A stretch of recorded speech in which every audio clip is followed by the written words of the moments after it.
quiero compartir un tema que ha sido para mi vida de mucho ánimo, de mucha bendición, pero al mismo tiempo este mensaje a veces tengo miedo porque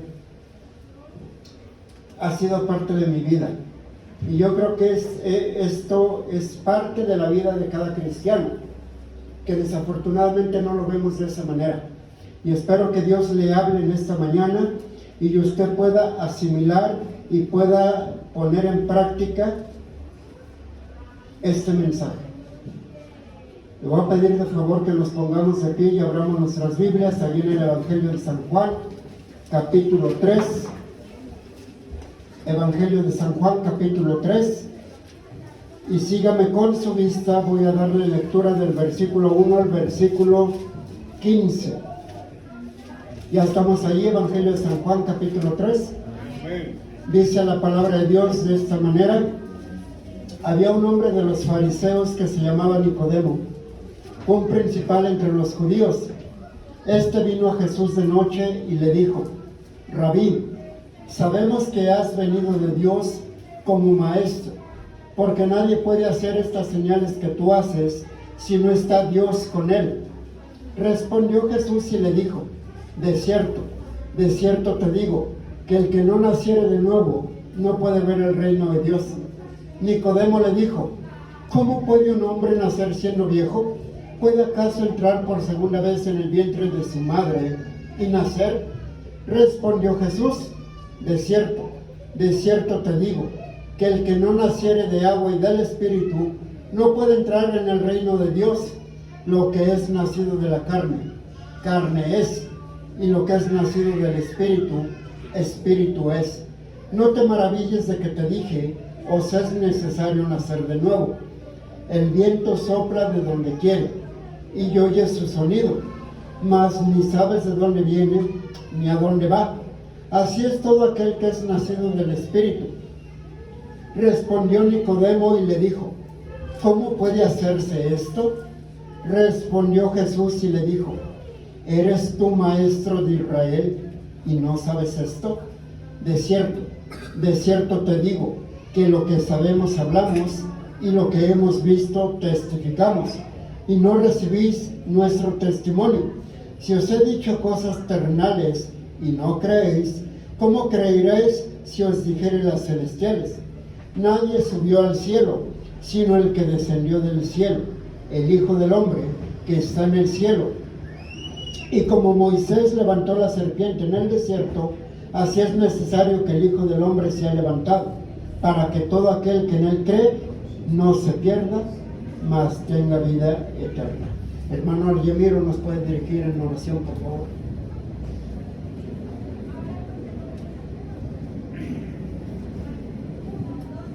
Señor, te damos gracias en este momento por tu santísima palabra. Dios mío, en tus manos colocamos, Señor, la vida de nuestro hermano, y te pedimos que hable a través de él, porque necesitamos ser ministrados, ser corregidos, ser alimentados con tu palabra, porque eres tú mismo, Señor. Tú eres, Señor, el que habla ya en Primera de Juan, que tú eras el verbo y sigue siendo a través de la palabra. Háblanos, Señor, guía nuestros pasos para ser ministrados, para poder tener el entendimiento y la sabiduría de tu palabra, Señor, cada vez que la escuchamos, y seamos vidas transformadas por ese poder maravilloso de su santa palabra. Te lo pedimos, Señor, en el nombre maravilloso de Jesús. Amén. Pueden tomar asiento, hermanos. Hermanos, el título de este mensaje: etapas en la vida cristiana. Etapas en la vida cristiana. Hermano, quiero enfocar este mensaje ahí en el versículo 5 del Evangelio de San Juan. Respondió Jesús: de cierto te digo, que el que no naciere de agua y del Espíritu no puede entrar en el reino de Dios. Hermanos, el Señor Jesucristo no se estaba refiriendo en estos textos que acabamos de leer de una manera o de una forma al agua literal, sino que Dios estaba hablando a través de su Hijo en la necesidad de la purificación y la limpieza, que en un sentido figurado, el agua en el Antiguo Testamento se estaba refiriendo a la renovación o a la limpieza espiritual. Y Jesús estaba haciendo referencia al lavamiento, a la purificación espiritual del alma, que esto solamente sobra a través del Espíritu Santo, a través de la palabra de Dios, en el momento de nuestra salvación. La frase literal significa nacido de lo alto. Y el Señor Jesucristo estaba respondiendo una pregunta que Nicodemo jamás en su vida le había formulado al Señor, y ni siquiera la hizo. Pero el Señor Jesucristo conoció su corazón, Él leyó el corazón de Nicodemo y fue directo al meollo del asunto a tratar. Jesús fue directo y le dijo: mira, Nicodemo, tú necesitas nacer de nuevo, tú necesitas ser transformado, necesitas ser regenerado espiritualmente, y esto solamente puede ser producido por obra del Espíritu Santo. El nuevo nacimiento, querido hermano, es un acto de Dios, por lo cual la vida eterna es impartida al creyente. Nacer de nuevo también corresponde a la idea de ser hechos hijos de Dios. Orando una vez al Señor, estaba yo meditando, estaba orando, porque yo quería hablar acerca de lo que es la vida cristiana. Hermano, y déjame decirle que la vida cristiana es algo muy simple, es algo muy sencillo. Para poder ser un buen cristiano, déjeme decirle que no se requiere que usted y yo tengamos una educación muy alta. No se requiere que usted y yo hayamos estudiado en un buen colegio bíblico, en un colegio de renombre, que su apellido sea de abolengo, porque déjeme decirle que es algo muy sencillo. Tan sencillo que yo me pregunté y dije: ¿qué personaje de la Biblia pudiera yo escoger que haya tenido una vida cristiana completa? Es decir, de principio a fin, las 24 horas del día, los 365 días del año. Y el Señor puso en mi mente la vida del apóstol Pedro. Todos conocemos la vida del apóstol Pedro.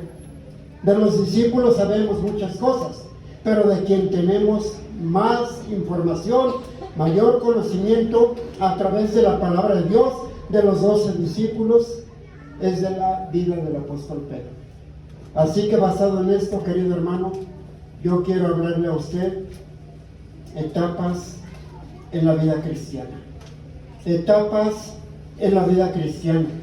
Y la primera etapa de la vida cristiana la podemos encontrar allí en el Evangelio de San Juan, capítulo 1, versículo 38. La primera etapa en la vida cristiana la encontramos allí en el Evangelio de San Juan, capítulo 1, versículo 38. Dice la palabra de Dios: y volviéndose Jesús y viendo que les seguían, les dijo: ¿qué buscáis? Ellos le dijeron: Rabí, que traducido es maestro. Note esa palabra que el Señor Jesucristo les dijo: ¿qué buscáis?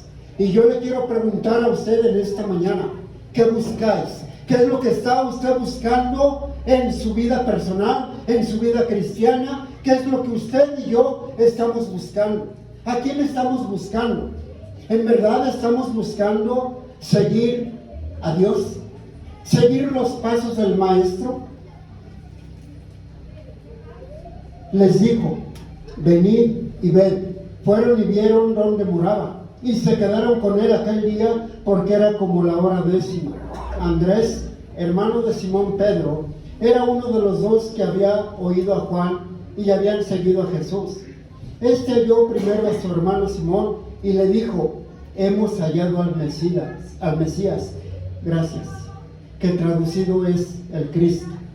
Y le trajo a Jesús, y mirándolo Jesús dijo: tú eres Simón, hijo de Jonás, tú serás llamado Cefas, que quiere decir Pedro.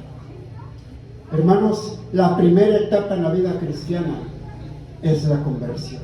Hermanos, y este es el momento cuando usted nace espiritualmente. Es el inicio de la vida cristiana. Empieza cuando alguien llega por primera vez a su vida, le predica el Evangelio, y a partir de ese momento le explica, le da el plan de salvación. En ese preciso momento, usted de corazón invoca al Salvador. A partir de ahí, usted ya es salvo, ya entró al reino de los cielos, ya se hizo hijo de Dios, Dios ya le regaló la vida eterna, su nombre ha quedado inscrito en el libro de la vida. Pero déjame decir que es triste que hagamos tanta fiesta, que hagamos tanto escándalo, que regalemos cosas en los cumpleaños, porque yo le quiero hacer una pregunta. ¿Cuál es el día más importante y más grande para usted? ¿El de su nacimiento físico o el de su nacimiento espiritual? ¿En verdad usted recuerda el día de su nacimiento espiritual? ¿Qué día fue salvo? ¿Sí lo recuerda? ¿Usted ese día recordó que Cristo lo rescató de la esclavitud del pecado? ¿Y por qué no lo ponemos en práctica? ¿Por qué no lo recordamos cada día cuando el Señor nos rescató de que usted y yo íbamos camino al infierno? ¿Por qué no lo vivimos? ¿Por qué nos cuesta trabajo creer eso? Pero yo creo que el momento más grande que sucedió en su vida no fue la fecha de su casamiento, tampoco fue el día del nacimiento de su primer bebé, sino que el acontecimiento principal que sucedió en su vida y en mi vida fue cuando usted y yo recibimos a Cristo como nuestro Señor y Salvador. Hermano, eso es algo grande, es algo especial, es algo que cambió nuestro destino final. Ahora no importa lo que diga la gente, ahora no importa que digan, porque yo sé que voy a ir a la presencia de Dios el día que muera. No importa lo que diga Satanás, no importa que él venga y quiera cargarme para llevarme al infierno, porque no puede, porque ahora soy hijo de Dios, soy hijo del Rey de Reyes y Señor de Señores. En 1 de Juan capítulo 4, no lo busque. Hijitos, vosotros sois de Dios y lo habéis vencido, porque mayor es el que está en vosotros que el que está en el mundo. Hermanos, ya Cristo vive en mí. Gloria a Dios por mi conversión, porque ahora yo sé que voy a ir al cielo. No importa lo que la gente diga, no importa lo que la sociedad diga, porque yo sé que su vida y mi vida está bien, porque el Señor así nos lo dijo. Marcos 8:36, porque de qué aprovechará el hombre si ganare todo el mundo y perdiere su alma.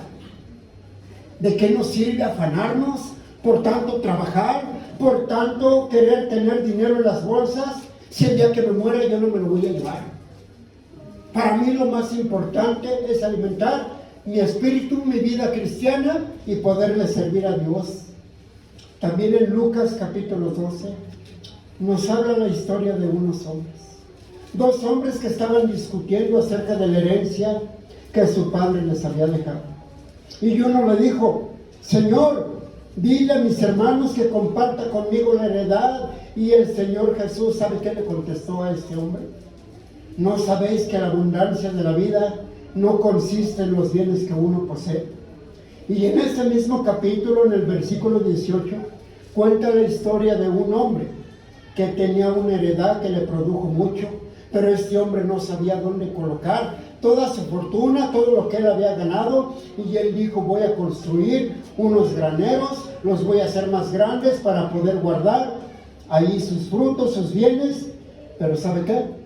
Dios tenía otros planes para esa persona, porque ese mismo día él iba a morir. Ahora todas esas cosas que este hombre había hecho, ¿para quién sería? ¿Para quién iban a ser? Para nadie. Hermanos, usted y yo tenemos que dejar todas las cosas terrenales y procurar llenar el reino de Dios.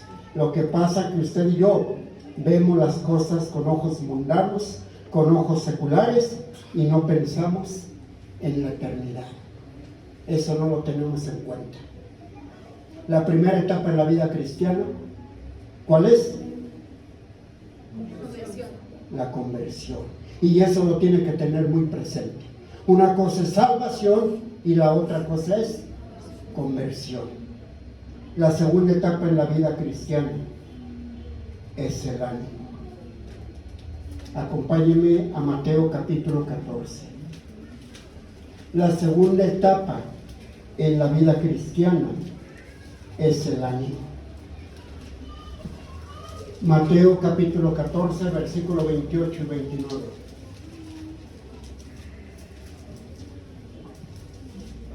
Dice la palabra de Dios. Entonces le respondió Pedro y dijo: Señor, si eres tú, manda que yo vaya a ti sobre las aguas. Y él dijo: ven. Y descendiendo Pedro de la barca, andaba sobre las aguas para ir a Jesús. Hermanos, yo les pregunto, ¿cuántos discípulos caminaron sobre las aguas? La Biblia dice que solamente lo hizo Pedro. ¿Y saben qué es lo que yo veo en la vida del apóstol Pedro? La firme convicción de imitar al Señor Jesucristo, diciendo: miren lo que está haciendo mi Salvador, mi Cristo, mi héroe, mi líder, y si Él lo está haciendo, yo también lo quiero hacer.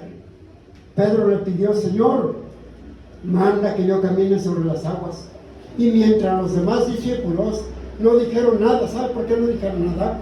Porque vieron que Pedro estaba animado. Y así sucede hoy en día en las iglesias. Cuando vemos que alguien está animado en la obra del Señor, echándole ganas, los demás como si nada, como si eso no nos motivara a hacer algo por el Señor. Pedro estaba animado. Pedro le dijo: Señor, manda que yo camine sobre las aguas. Pedro tenía ánimo. Yo le quiero hacer una pregunta en esta mañana. ¿Cómo está su ánimo, querido hermano? ¿Cómo está su ánimo? ¿Sabe qué? Es una vergüenza que allá afuera hay un montón de mundanos que están más animados, más motivados, más entregados a sus vicios, a sus placeres, a sus cosas que son en contra de la voluntad de Dios, que en cuanto a los cristianos, a las cosas de Dios. Queremos imitarlos, queremos hacer lo que ellos están haciendo y dejar al lado lo que Dios está haciendo en nuestras vidas, lo que Él quiere hacer en usted y en mí. Es una vergüenza lo que ellos hacen, pero es mayor vergüenza lo que nosotros como cristianos hacemos, ya que cuando venimos al culto de la iglesia, a los 10 minutos ya estamos cansados. Muchas de las veces llegamos de mala gana pensando: ojalá y no predique el pastor, solamente sabe predicar de dinero, solamente se para y nos regaña, no nos habla de amor, siempre nos está regañando. No es el pastor, es el Señor quien está hablando a su vida y a mi vida. A través del mensajero. ¿En dónde está su ánimo, mi hermano?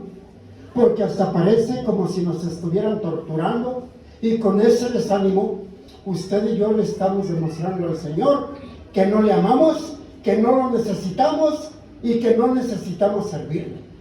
Entonces, ¿cómo podemos demostrarle a Dios que estamos animados? Es bien fácil. Y es una sola palabra: sirviendo. Esa es la respuesta. Porque es tan evidente el desánimo en los cristianos que por eso no queremos servir. Hacen falta ujieres, hace falta gente para salir a predicar el Evangelio, hace falta gente que quiera participar en el coro, hace falta gente quien limpie la iglesia, hace falta quien sirva en la obra de Dios. Sobre todo, hacen falta ganadores de almas. Anímese, mi hermano, y busque una oportunidad de servir a Dios con ánimo en su iglesia. Recuerde que no le está sirviendo al pastor, le está sirviendo a Él. Le está sirviendo a Él. A mí no me sirve, al pastor no le sirve, a los líderes de la iglesia no le sirve, usted le está sirviendo a Dios. Tal vez usted diga: hermano Jiménez, yo no sé mucho, yo no sé hacer nada, pero ¿sabe qué? Aquí estoy. Quiero usar los talentos que Dios me ha dado, quiero hacer algo para la iglesia, quiero tener ánimo para servir a Dios con toda mi vida. ¿Cómo está su ánimo? Y de otras de las formas de demostrar que usted está animado es tener interés por aprender más de la palabra de Dios. La Biblia dice allí en Mateo capítulo 15, versículos 14 y 15. Dejadlos, son ciegos, guía de ciegos. Y si el ciego guiare al ciego, ambos caerán en el hoyo. Y qué triste es que cuando estamos desanimados, que cuando queremos consejo, vamos y lo buscamos en aquel hermano que no viene a la iglesia. En vez de buscar a Dios, doblar rodillas y preguntarle al Señor: Señor, estoy pasando por esta prueba, estoy pasando por esta dificultad. Pero no, se nos hace fácil ir y recurrir al menos espiritual. Pedro le respondió a Jesús y le dijo: Señor, explícanos esta parábola. ¿Sabe qué quiere decir eso y qué me da a pensar? Que Pedro estaba tratando de ver detrás de las palabras del Señor. Él quería saborear y ver la situación en la cual Pedro se encontraba. Porque Pedro estaba reconociendo, diciendo: mira, Señor, quizá Pedro se estaba rascando la cabeza, estaba pensando tonterías, y Pedro le dijo: Señor, no entendí lo que me estabas queriendo decir. Pedro tuvo el valor de decirle: Señor, esta parábola que acabas de enseñar se me hace que era muy buena, pero ¿sabes qué? No la entendí, explícamela. Estoy medio tonto, estoy medio burro, no me entra la palabra, explícamela, Señor, yo quiero aprender. No nos dejes ir a casa sin entender lo que nos quisiste hacer entender como hijos tuyos. Pero ¿cuántas de las veces estamos en la iglesia y nos damos cuenta que el pastor se está tardando más tiempo en la predicación? Entonces nos empezamos a cansar, nos empezamos a aburrir, nos empezamos a fastidiar. ¿Y dónde está tu ánimo, querido hermano, en esta mañana? Porque el oír la palabra de Dios debería de ser algo especial para usted y para mí. ¿En qué estamos pensando en esta mañana, en este momento? Llegamos tarde. Los signos que Dios tiene para nosotros es porque Él quiere preparar nuestro corazón. Los meditamos. Con todo nuestro corazón meditamos lo que estamos cantando. ¿Cómo está tu ánimo en esta mañana, querido hermano? Tristemente buscamos razones para faltar a algún servicio, en lugar de decir: nada me va a detener a hacer la voluntad de Dios, ahí voy a estar. Pedro dijo: Señor, tenemos hambre de oír, hambre de escuchar. Hemos oído de ti que no solo de pan vivirá el hombre, sino de toda palabra que sale de la boca de Dios. Vemos en el Evangelio de San Juan, capítulo 6, versículo 66, acompáñenme por favor. San Juan capítulo 6, versículo 66, que Pedro estaba preguntando. Desde entonces, muchos de sus discípulos volvieron atrás y ya no andaban con él. Así que el Señor Jesucristo te pregunta en esta mañana, querido hermano: ¿tú también te vas a ir? ¿Tú también me vas a dejar? ¿O vamos a hablar como Pedro cuando le dijo al Señor: ¿a quién pudiéramos ir si solamente tú tienes palabras de vida eterna? Hermano, cuando usted venga a la iglesia, anímese. ¿Y sabe por qué? Porque en este bendito lugar es donde venimos a adorarlo. ¿A quién adoramos? Al Señor. Aquí es donde escuchamos su bendita palabra. Aquí es donde su Espíritu Santo toca nuestro corazón. Es donde salimos redarguidos, reprendidos, amonestados y con convicciones. Bendito sea este lugar. Y venga con ánimo a la iglesia. No venga pensando en qué voy a hacer al rato, qué voy a hacer mañana, los frijoles se me están quemando, qué voy a darle de comer a mis hijos. No venga con esa actitud, querido hermano. La primera etapa en la vida cristiana es la conversión. La segunda etapa en la vida cristiana es el ánimo. La tercera etapa en la vida cristiana la encontramos en el Evangelio de Lucas, capítulo 22. La tercera etapa en la vida cristiana la encontramos ahí en el Evangelio de Lucas, capítulo 22, versículo 31 y 32. La tercera etapa en la vida cristiana es la advertencia del peligro. Dijo también el Señor: Simón, Simón, he aquí Satanás os ha pedido para zarandearos como a trigo, pero yo he rogado por ti, que tu fe no falte, y tú, una vez vuelto, confirma a tus hermanos. La tercera etapa en la vida cristiana, la advertencia del peligro. El Señor Jesús le habla a Pedro, al convertido, al que tiene tremendo ánimo, al que sirve en el ministerio, y le dice que se cuide. Y le está diciendo: Pedro, cuídate, porque tienes un enemigo feroz.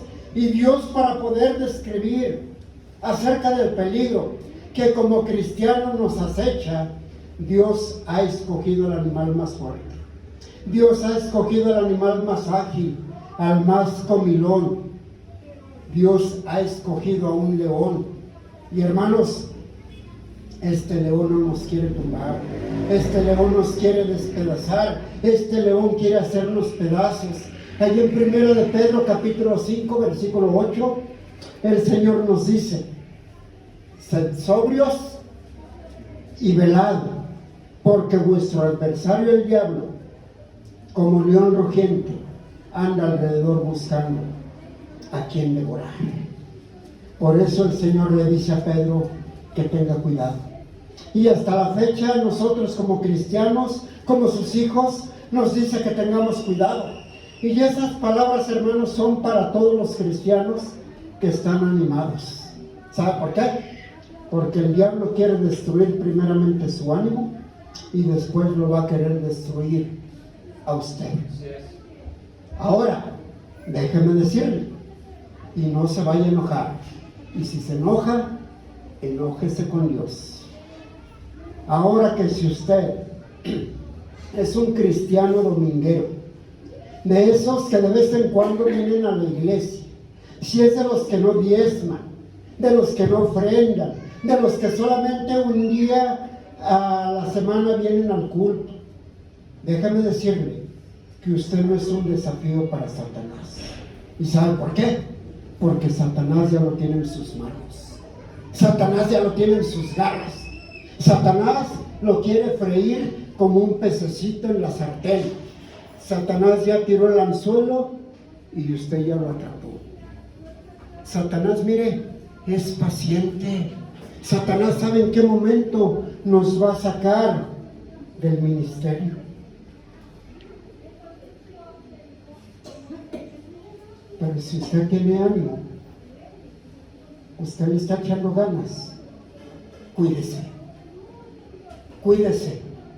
Si usted es de los que le está echando ganas, si usted es de los que diezma, si usted es fiel al Señor, cuídese. Cuídese porque Satanás lo quiere destruir. Sin embargo, el Señor mismo nos da la salida para contrarrestar el peligro. Y el Señor, así como le dijo a Pedro, nos dice a usted y a mí: he rogado por ti para que tu fe no falte. ¿Y qué es lo que usted y yo tenemos que hacer para que nuestra fe no falte? Dios nos da la fórmula para que esa fe, para que mi fe no nos falte, y se la quiero mencionar en esta mañana. Esa fórmula es la oración. La Biblia dice en Lucas capítulo 18, versículo 1, que el Señor enseñó una parábola sobre la necesidad de orar siempre y no desmayar. Esa es la fórmula para no caer en manos de Satanás. Santiago 4, versículo 7 dice: someteos pues a Dios, resistid al diablo y huirá de vosotros. Entonces, querido hermano, usted escoge qué quiere hacer. Si usted quiere mantener su ánimo, Dios le advierte que existe la posibilidad de que cualquier cristiano, no importa su edad, no importa cuánto tiempo lleve usted en el Evangelio, ni qué puesto tiene, no importa que usted sea un pastor, no importa que usted sea misionero, no importa que usted sea el cristiano más fiel, es posible que Satanás lo tiente y lo haga caer de tal manera que si usted no quiere caer y no quiere traerle deshonra a la causa de Cristo, entonces ore para que no desmaye su ánimo, para que su fe no desmaye y usted y yo seamos librados de caer en las manos del diablo. Hermanos, desmayar, note bien lo que le voy a decir. Desmayar no quiere decir o no significa necesariamente que usted sea un fornicario, que usted sea un adúltero. No quiere decir que usted sea un borracho, un drogadicto, un maldiciente. Desmayar quiere decir no ser el cristiano que Dios quiere que usted y yo seamos. Aún los que tienen muchos años en el cristianismo, aún a ellos les toca crecer más en el Señor y deben seguir orando, porque no pueden decir: yo ya estoy jubilado, yo ya terminé mi carrera. Amén. Si usted piensa de esa manera, usted está equivocado. Usted tiene que seguir creciendo en el camino del Señor. Oh, hermano Jiménez, es que eso no pasa en mí. Yo sigo peleando y reto a Satanás. Yo no he desmayado. Quizá yo no ando en esa clase de pecados. Tal vez tenga usted razón, pero le voy a decir en lo que sí está fallando. No son los fuertes ganadores de almas, no son los diligentes estudiantes de la Biblia, no son los oradores que Dios quiere que usted y yo seamos. No somos los cristianos que usted y yo debemos de ser. Amén. La primera etapa en la vida cristiana, ¿cuál es? La conversión. La segunda etapa en la vida cristiana, ¿cuál es? El ánimo. La tercera etapa en la vida cristiana, ¿cuál es? Que estamos advertidos del peligro. La cuarta etapa en la vida cristiana, y me temo decir que es en la que usted y yo vivimos, es la confianza. Somos bien confiados. Vivimos en nuestra confianza, en lo que usted y yo creemos que podemos hacer, pero no es eso. La cuarta etapa en la vida cristiana, y la que no debemos de vivir, es precisamente ser confiados. Mateo capítulo 26. Mateo capítulo 26. Ya voy a terminar, téngame paciencia. Versículo 33.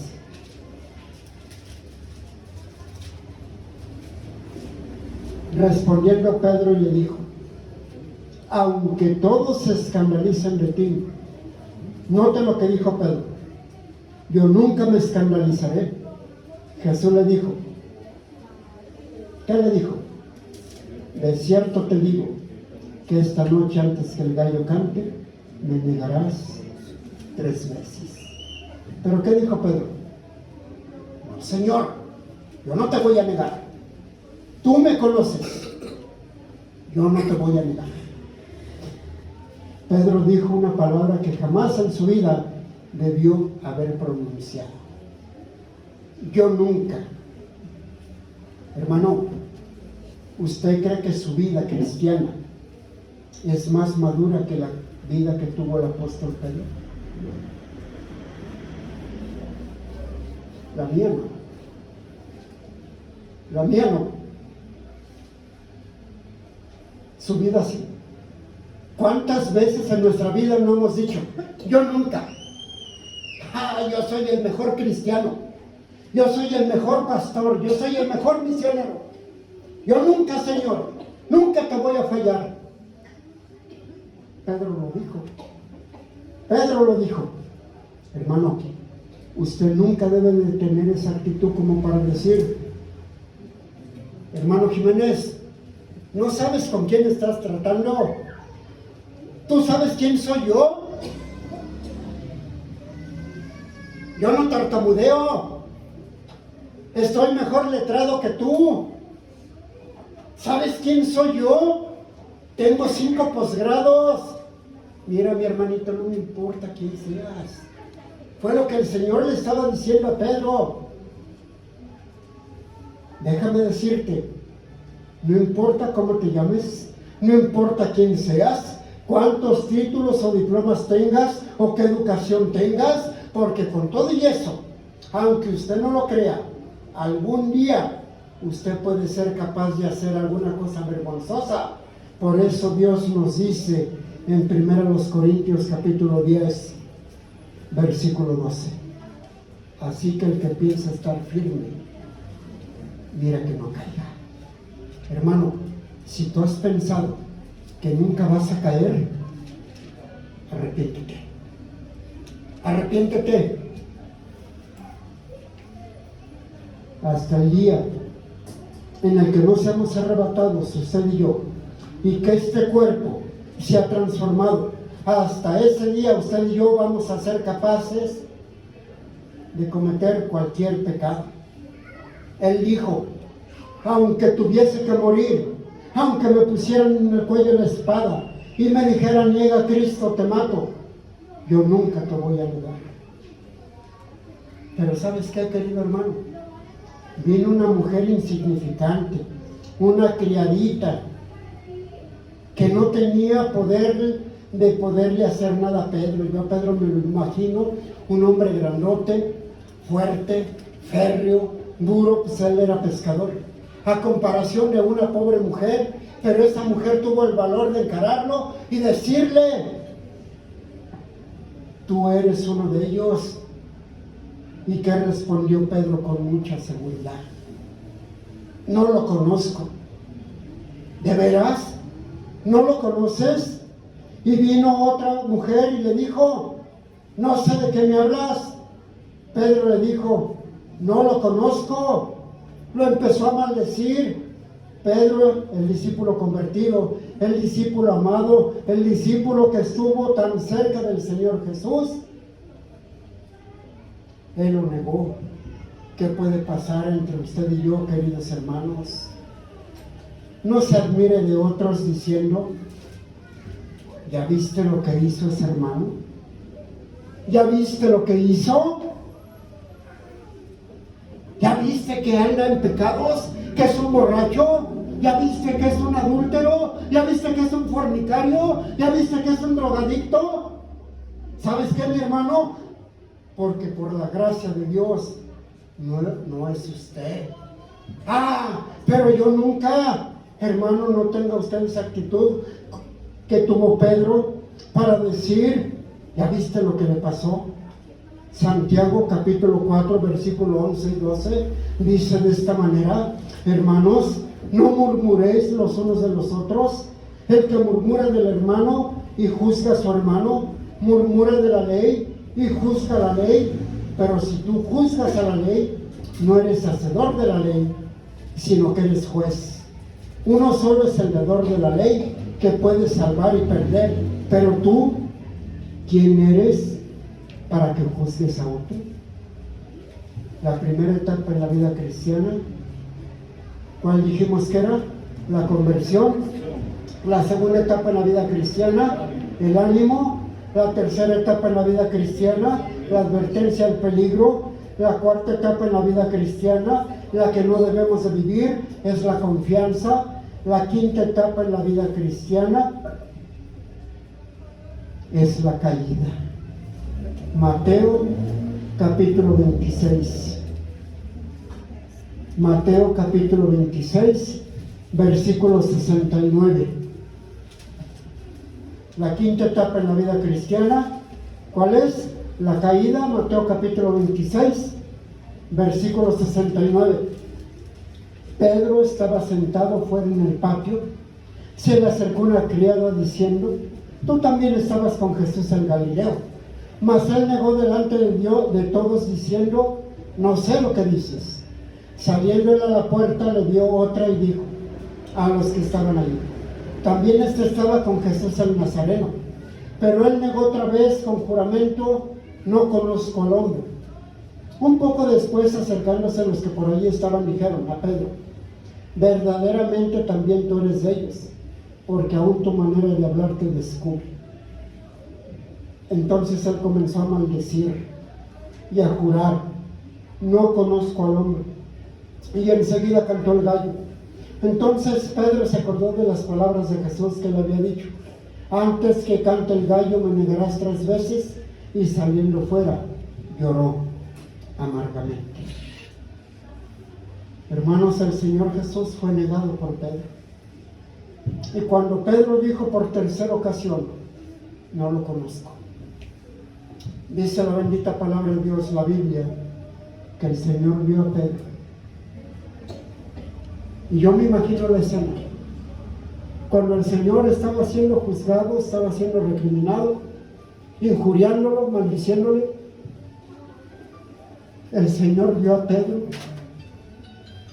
Y no quiero pensar que el Señor le dijo: Pedro, Pedrito, te lo advertí, te dije que me ibas a fallar. Pedrito, ya ves cómo no es lo que tú decías.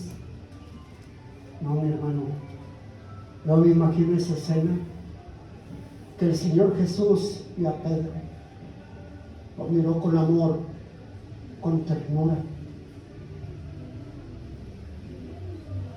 y no respondió,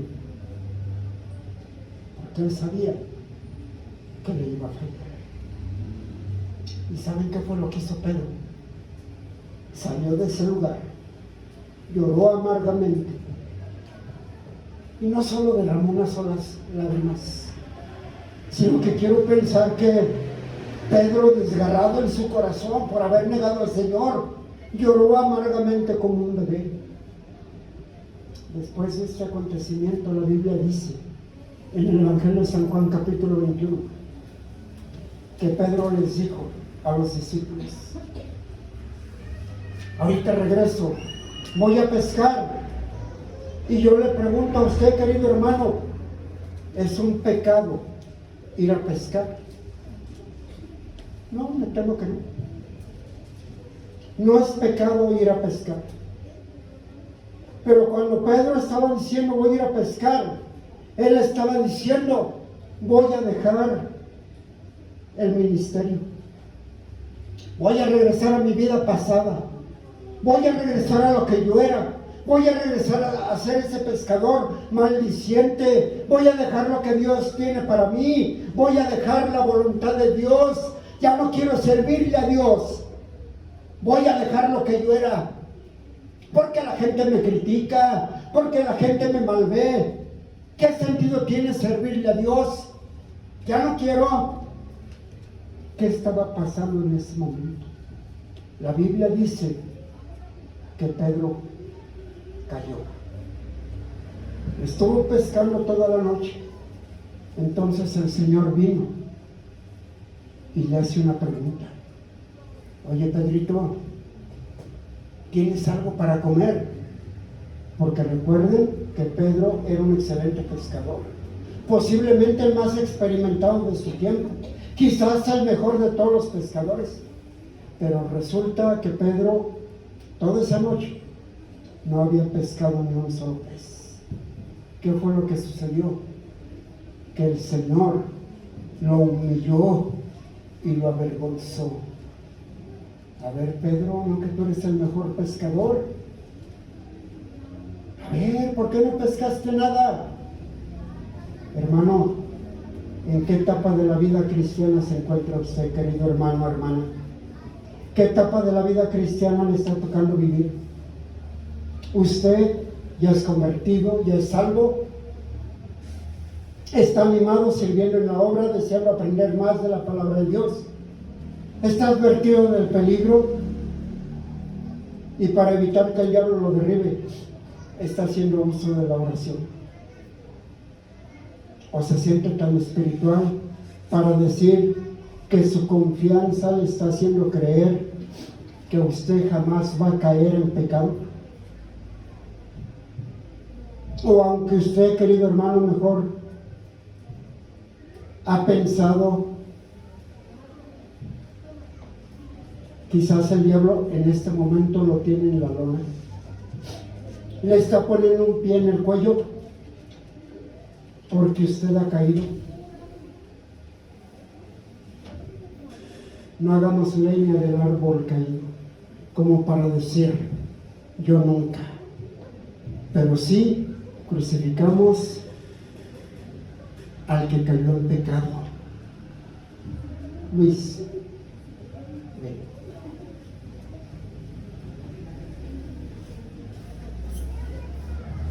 ¿Ya viste?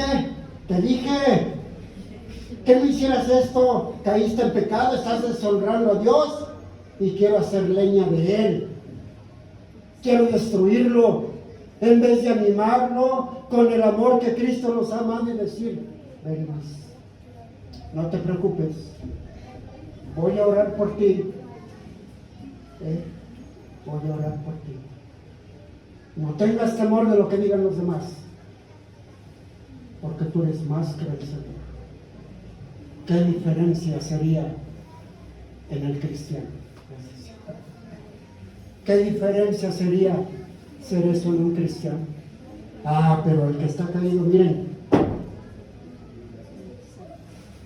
a ver quién pisa más fuerte. Hermano, ¿en qué etapa de su vida cristiana se encuentra usted? ¿O no se ha dado cuenta que a lo mejor Dios lo está humillando, lo está avergonzando y no quiere darse cuenta que es usted el que está siendo humillado? Te lo digo por mí, hermanos. Este mensaje es para mí y se lo estoy compartiendo. La sexta etapa en la vida cristiana que todo cristiano le ha tocado vivir es la restauración. El Señor viene y le dice a Pedro, Pedro, ¿me amas? Señor, tú sabes que te amo.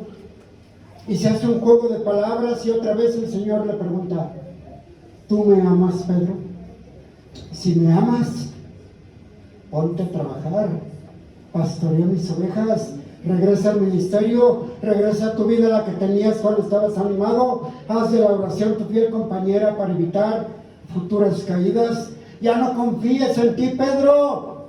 Pedro, regresa, ven a mí, aquí estoy. Pedro, ya no confíes en ti. Encontramos ahora que el Señor, después de haber humillado, avergonzado al apóstol Pedro, ahora lo quiere restaurar. Hermano, yo no lo conozco, pero si usted ha caído, si usted está en su tiempo de vergüenza, el Señor le quiere restaurar. Él le quiere extender la mano, Él lo quiere levantar de ese lodo cenagoso donde usted ha caído. Él quiere ponerlo otra vez en ese pedestal donde usted estaba sirviéndole. Dios quiere que usted le sirva con todo su corazón. Recuerde que usted y yo tenemos a un Dios misericordioso. Y la séptima etapa en la vida cristiana es la victoria. La séptima etapa en la vida cristiana es la victoria. Y a esto yo quería llegar. Hechos capítulo 2, versículo 14. Entonces Pedro, poniéndose en pie con los 11, alzó la voz y les habló diciendo: varones judíos y a todos los que habitáis en Jerusalén, esto os sea notorio y oír mis palabras. Versículo 37 del mismo capítulo. Al oír esto, se compungieron de corazón y dijeron a Pedro y a los otros apóstoles: varones hermanos, ¿qué haremos? Versículo 41. Así que los que recibieron su palabra fueron bautizados y se añadieron aquel día como 3,000 personas. Hermanos, no tan solo vemos la caída del apóstol Pedro, no tan solo estamos viendo su vergüenza, No tan solo estamos viendo su restauración, sino que también estamos viendo la victoria que Dios le dio a Pedro.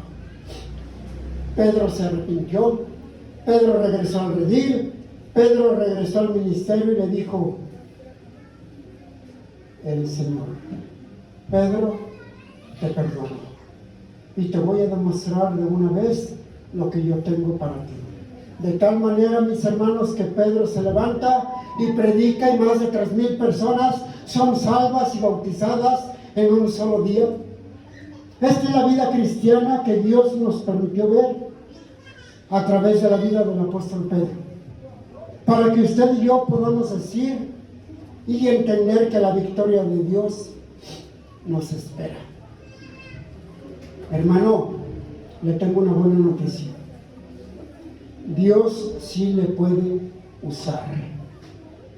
Pero tal vez usted diga: hermano Jiménez, yo soy divorciado, hermano, yo he robado, hermano, yo he fornicado, yo he sido avergonzado, yo he caído en pecado. Y claro que todo esto, querido hermano, no nos trae felicidad.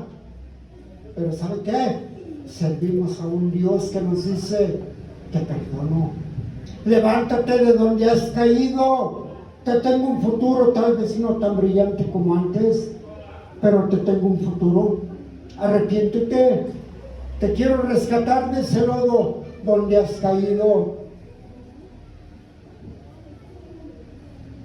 Yo puedo ver a Pedro años después caminando en la calle y la gente le dice: oye, ¿usted no es Pedro? Sí, ¿por qué? ¿Acaso no se acuerda? No, ¿de qué? ¿De qué me voy a acordar? ¿No se acuerda que hace 5 años, allí en Jerusalén, usted se puso de pie, usted alzó su voz, usted nos predicó? Fíjate que sí me acuerdo. Pues ¿sabes qué, Pedrito? Que ese día yo fui salvo. Y yo aún me puedo imaginar a Pedro esa noche poniéndose a pensar en aquel día cuando el Señor lo enfrentó. Pedro se arrepintió y Pedro dijo: voy a regresar, voy a echarle ganas otra vez. Hermano, anímese y permita ser usado por Dios. Recuerde que usted y yo tenemos a Dios, no solamente de la primera, de la segunda, sino que tenemos a Dios de las muchas oportunidades. Vamos a orar en esta mañana. Amado Dios, venimos delante de usted porque se nos ha permitido ver la vida y el ejemplo del apóstol Pedro. Nos ha hecho ver, Señor, que fuimos convertidos, que estábamos animados,